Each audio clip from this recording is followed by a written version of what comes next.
Come on. Yeah.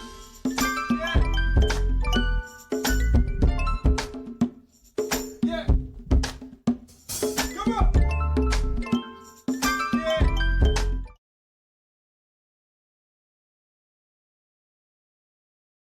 Hey guys, welcome back to another episode of Unfiltered, Two Black Women, co-hosting with Dana James, myself, Lya Williams. So Dana, what are we going to discuss today? What are we going to be unfiltered about, you think? Well, there's a lot to unpack here, but first I want to say, as the founder and publisher of Black Iowa News, I want to thank everyone for their support.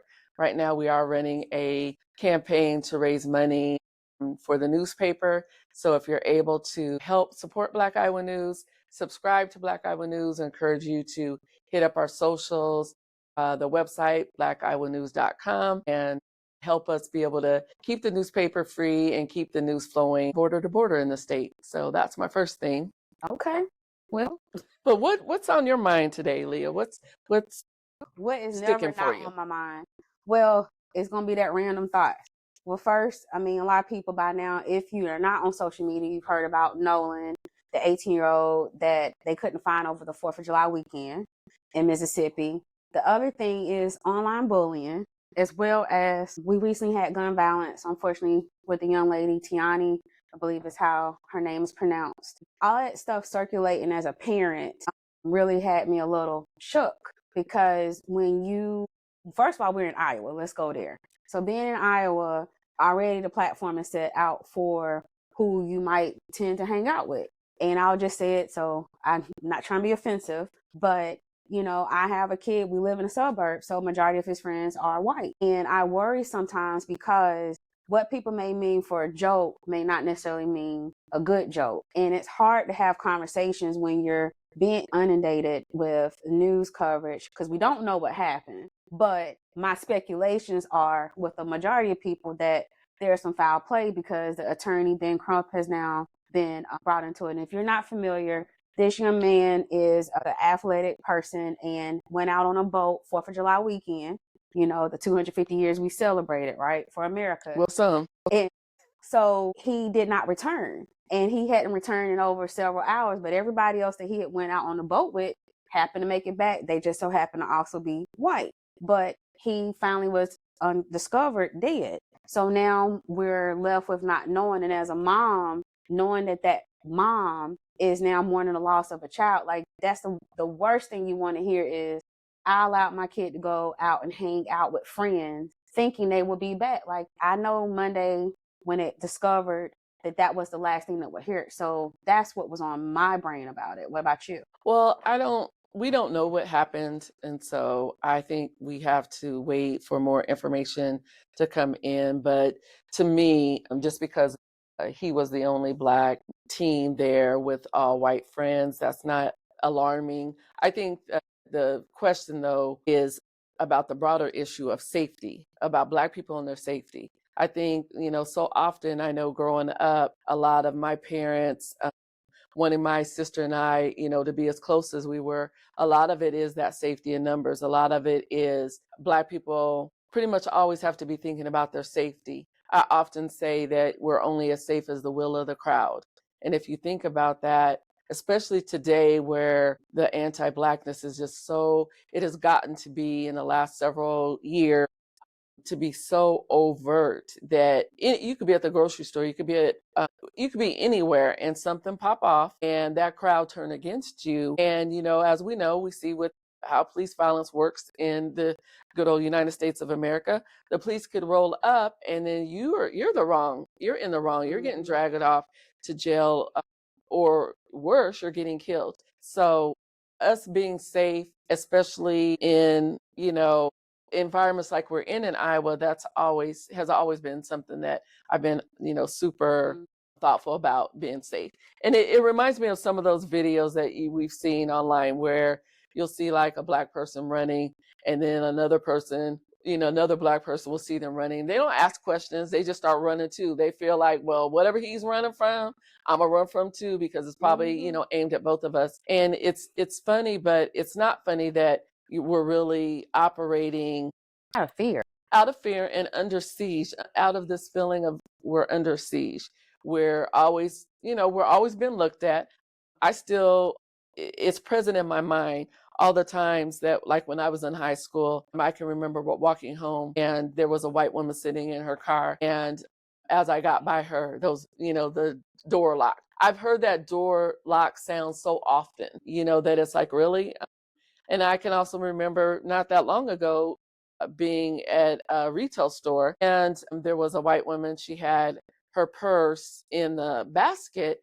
And when my sister and I came by, she took her purse. She snatched her purse out of the basket. And it was like, I wasn't going to say anything at first, but then I was like, Like, look, what's up?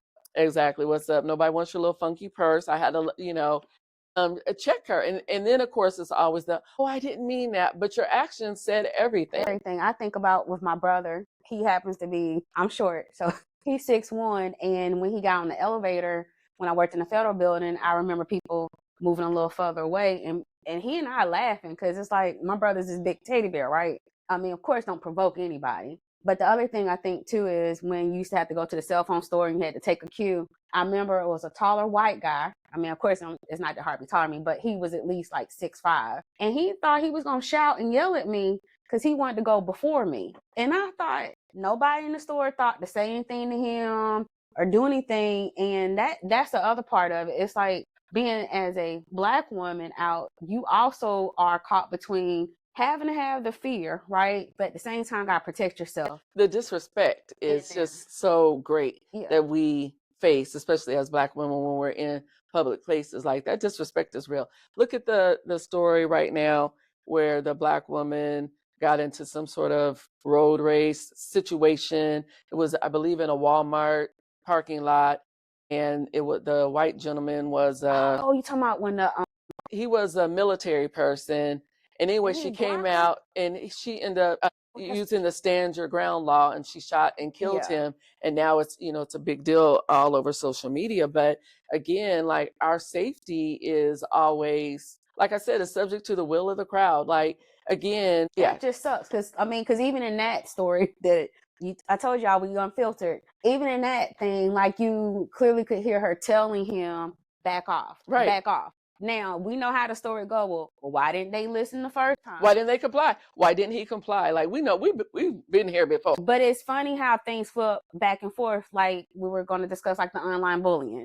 So, like, I'm personally going through some online bullying, and it's still up there. But, Facebook doesn't want to pull it down because it doesn't think it's doing anything. But meanwhile, back to our Independence Day, you put up a recent article and had all kind of things said underneath the title, and it's just like, where do we start? Where do we stop? And I think the other thought that pops up is, can we quit saying racism doesn't exist? Apparently it's still there. Like, it is in the room with you. Period. Not apparently, it's ingrained in just everything in this country, and it's so present. Like you're saying, it's like another person in the room with you, and it's on your back everywhere you go. But yeah, like online, when during July 4th, I wrote a story called why Party Like It's 1776 was offensive to me as a Black woman. And yeah, the online Facebook fingers, first of all, that pop out, just the wild stuff being said. But people are really, really quick nowadays to use racial slurs online, use derivatives of racial slurs online, to be really in attack mode. And it's like, thank you for helping my engagement. Sometimes that's how I feel about it. It's like, well, I'll just let them go. That's positive reinforcement at the best, because yes, that engagement helps drum it up, but at the same time, is unnecessary, hurtful comments at the end of the day, especially when you're on the receiving end. So they can't go against community standards. But it's got me more now looking at Facebook or anything meta-wise, and yeah, I'm looking at you, Facebook, wondering where in these community guidelines and who created them if you're not finding that offensive. Like, why do I have to have so many people report something being of harassment? And I'm not someone that wants to go after someone's job, but that seems to be the only other way to get people a thing and say, hey, you got such and such work for you. Did you know they said this? Right. Because I'll never forget when we were trying to hire someone in the district some years ago before I was on the board, and they came after his Facebook page. It's like, again, the politics of it. Who is allowed to say what they want to say and exercise their freedom of speech, and who isn't? That stuff, again, the person in the room, the racism, the antics are getting old and it's annoying. Yeah, it is annoying, and it definitely detracts from, the messages that I also grew up with, which is, you be kind, you're supposed to be kind to everyone. We're all kind of people are inherently good, although I'm not sure I really honestly believe that anymore. Looking around the last several years and looking at even this country's leadership and the fact that so many people seemingly, ostensibly have they've turned off their a barometer of what is right and what is good versus evil. Like, we could be here all day talking about that, but it makes this world unsafe. It makes it hard for, like we're talking about, children to just be able to move around, just be able to view this world how you would want kids to view this world, which is that it is a safe space and that they can be kids. But unfortunately, we know, like I said, with Black kids, we have to teach our kids different things in order for them to stay safe. And they do have to grow up with awareness, regardless of what you might believe. They have to grow up with this awareness that just the color of their skin is enough for them to have a totally different outcome than anybody else in the room. And it's a fact of life. And the people that perpetuate that, those are the ones that need to work on themselves. But we also wanted to talk a little bit about, like Lya said, there was gun violence that popped off during July 4th here. Sadly, a beautiful young teenager from Ankeny was killed at, I believe, a park in Urbandale. We do have information at Black Iowa News Facebook page about the GoFundMe that has been set up for her. So if you can go take a look at that. Recently, I attended a vigil about gun violence that was organized by Deborah Carr and some others. And again, the gun violence is out of control. We all know that. And people just put the guns down. I mean, it's deeper than that we're living in this society where Can we go? it is, according to the Gun Violence Archives, the violence that popped off over July 4th, I think, was almost like a record-breaking number. Also happened also in West Des Moines too, for those who do police scanners. I was thinking about even when school had started back up here and East High had gun violence. And this is just my personal view, that I've always felt like the Second Amendment, again, only applies to certain people. Because if a bunch of us got arms, as we've seen with the Black Panther Party, the minute people were exercising their actual rights to it, we saw the law get enforced, but people were working within the law. Those are the things that it's triggering to me, because the law is created, you follow the law, but then you find out, no, that law wasn't for you. That law was to keep you in this space and being governed this way. It's just that reminder when it comes to that has always been my thing.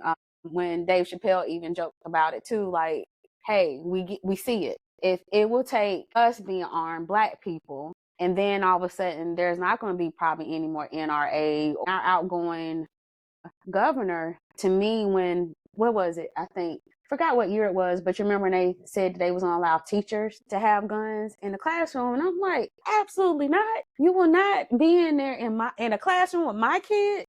And the minute you don't like what my child or some other child that don't look like you got the right to just pull the gun out. Like, it's not like we're doing psychiatric evaluations of who we're hiring, right? We don't know what mentality people are in, especially in this current day. I mean, I don't know what you. Yeah, absolutely. I mean, there are too many guns everywhere. And, how are the guns getting into the communities? Who's, allowing them to be there in these spaces? And it's sad and I'm not the only one that does this, and people can call it racist, they can call it whatever they want to call it, but it's sad that we know that some of these instances of gun violence that we hear about, you already know that it was going to be a child of color that was gunned down. Like, you just know it. And so definitely we need to continue these efforts that are already out there in the community, because there are already efforts out there to combat gun violence, to talk to kids about gun violence and things like that, and to try to thwart it. So we need to amp those efforts up. Again, this goes back to just what we're talking about in terms of like our overall safety as Black people. And that's, and you, like what you were talking about in terms of like gun owners. But I mean, there are things out there, and it is about safety. There is a current gun safety program coming up, and they meet often. I don't want to say all that because I want to keep my privacy private for right now. But it has definitely put me in that place because being a single Black woman, like I need to feel like I know what I can or cannot do. But again, it's a little fear of, well, if I do get me some protection and it's registered, are you going to use that as a way to just kick in my door? Not that that has happened, but that's just. But it has happened. I mean, I think Philando Castile, that's another situation I will never forget. Legal gun owner gets the traffic stop, lets the officer know that he has a gun, legally owned gun, and he's no longer here today because he was gunned down. And that's happened time and time again. So again, we all know that's where it goes back to fairness. It goes back to equality and these things that this country allegedly, ostensibly aspires to, but has not accomplished.